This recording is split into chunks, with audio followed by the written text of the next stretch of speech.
You probably start your morning with a cup of green tea. Maybe you switched from coffee because you heard it is healthier. Maybe someone in your family swears by it. Green tea has been celebrated for centuries, and modern science has added significant weight to that reputation. But here is something that rarely makes it into those glowing headlines about green tea. For certain people, drinking green tea every day could be quietly increasing their risk of kidney stones. Today we are going to look at the real science behind that claim. Who is actually at risk, and how to keep enjoying green tea without putting your kidneys in danger. Let us start with why green tea earned its reputation in the first place.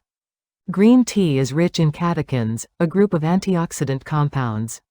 And the most studied of these is EGCG, or epigallocatechin gallate. Research has linked green tea consumption to potential benefits, including blood sugar regulation, cardiovascular support, and cognitive function.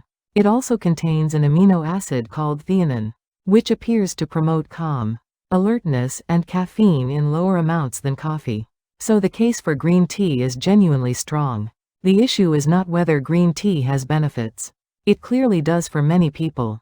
The issue is whether it is safe for everyone, at any amount, consumed in any way. The connection between green tea and kidney stones runs through a compound called oxalate. Oxalate is a naturally occurring organic acid found in many plant foods, including spinach, almonds, beets, dark chocolate, and yes, green tea. The most common type of kidney stone, accounting for the majority of cases in clinical settings, is the calcium oxalate stone. These form when oxalate concentration in the urine rises high enough that it begins to crystallize with calcium, forming solid deposits that can grow over time into painful stones. Green tea contains a meaningful amount of oxalate. The exact amount varies based on the variety, growing conditions, and how it is prepared. But green tea consistently falls into the higher oxalate category. Among common beverages, matcha deserves special mention here, because matcha involves consuming the entire ground tea leaf, rather than steeping and discarding the leaves. The oxalate exposure from matcha is considerably higher than from brewed green tea. If you drink 2 or 3 cups of matcha daily thinking you are maximizing your antioxidant intake, you may simultaneously be loading your system with substantially more oxalate than you realize. Not everyone who drinks green tea will develop kidney stones. Kidney stone formation is influenced by multiple interacting factors, and oxalate intake is just one piece.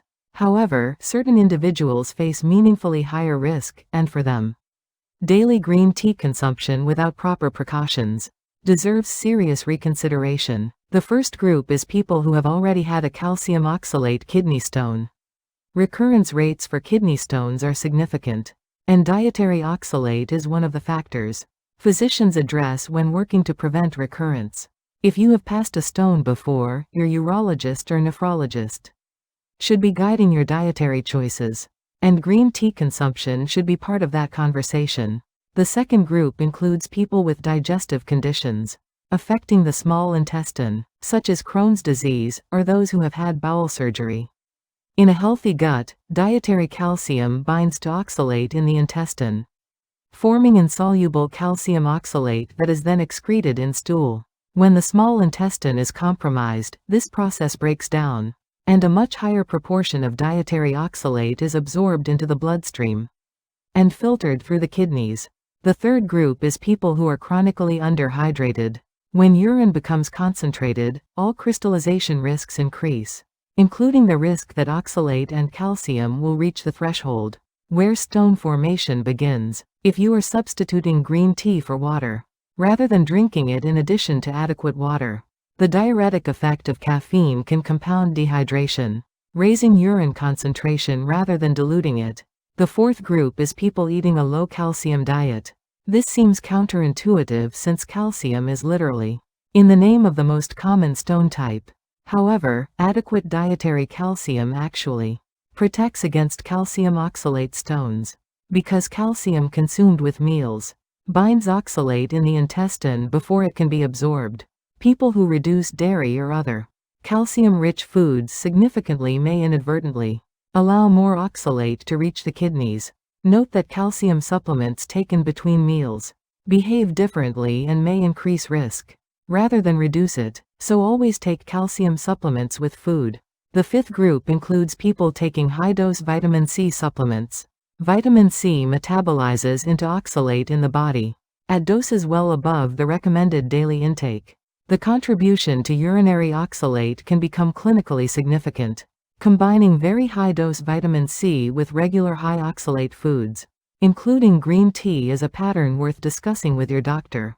Understanding why individuals respond differently to dietary oxalate requires a brief look at gut bacteria. There is a bacterium called Oxalobacter formigenes that lives in the intestines of many people and produces enzymes that degrade oxalate directly in the gut. People who carry this organism in sufficient numbers absorb significantly less dietary oxalate. People who lack it absorb considerably more. The critical problem is that Oxalobacter formigenes is highly sensitive to antibiotics. Courses of antibiotics, particularly in childhood, can eliminate this bacterium, and it does not reliably recolonize afterward. This is one of the reasons the same dietary pattern can produce very different outcomes in different people. It is not just a matter of willpower or discipline. It reflects genuine biological differences that are shaped by medical history, genetics, and the composition of the gut microbiome. Given this complexity, what does practical, evidence-based guidance actually look like for green tea and kidney health? The first and most impactful principle is hydration. Producing at least 2 liters of urine per day is the single most consistently supported strategy for reducing kidney stone risk. Urine should remain pale yellow. If it is dark, concentrated urine is raising crystallization risk, and no dietary strategy fully compensates for insufficient fluid intake. Green tea does not count as water for these purposes. Because of its caffeine content, it has a mild diuretic effect, meaning it slightly increases fluid loss. Drink water generously and separately from your tea. The second principle is timing your green tea with meals.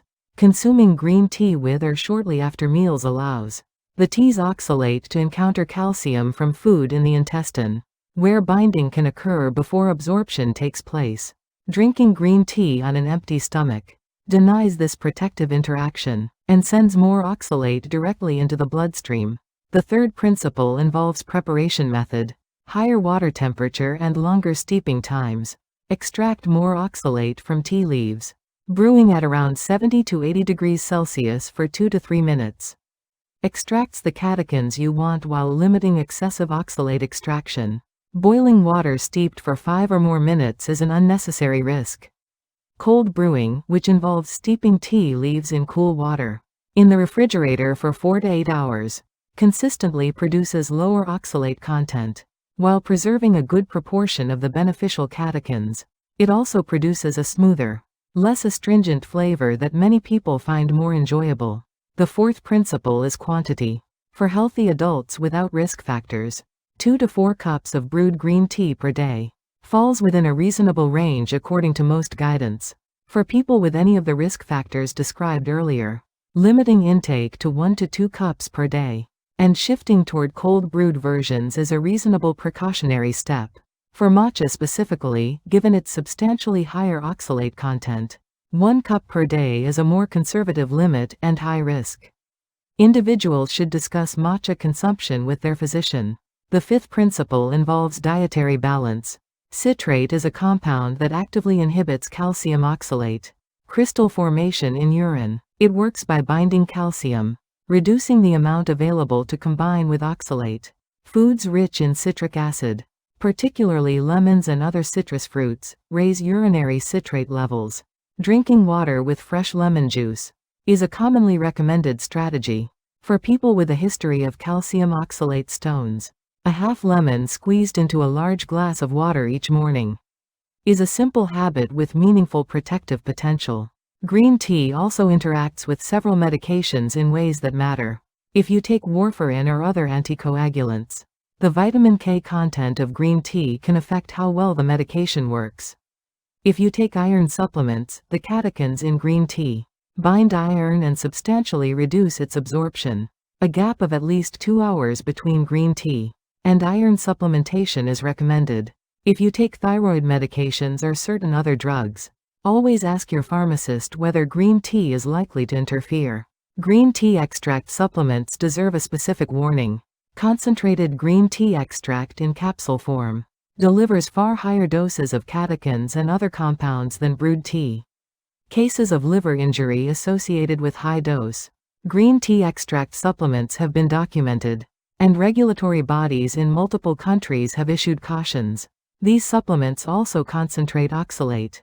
If you are currently taking green tea extract capsules, discuss this with your doctor, particularly if you have any kidney or liver concerns. Here is a simple practical framework for the week ahead.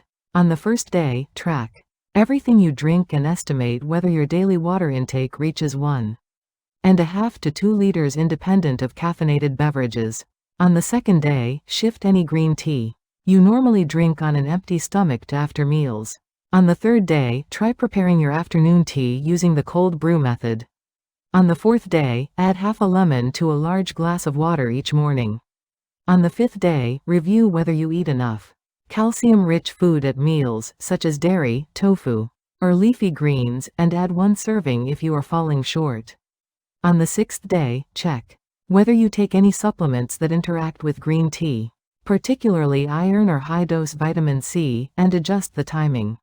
On the seventh day, consider whether any of the risk factors discussed today apply to you, and if so, schedule a conversation with your doctor about your kidney health and dietary habits. The underlying message of everything discussed today is not that green tea is dangerous. It is a genuinely valuable food for most people when consumed thoughtfully. The message is that the widespread assumption that more is better, applied without regard for individual circumstances, can turn a beneficial habit into a problematic one. Your kidneys are filtering around 180 liters of blood every day. They never stop working, and they rarely complain until something has gone significantly wrong. Taking small, consistent steps to support them, including understanding the full picture of what you drink, is one of the most practical investments you can make in your long-term health. Take care, stay hydrated, and we will see you in the next video.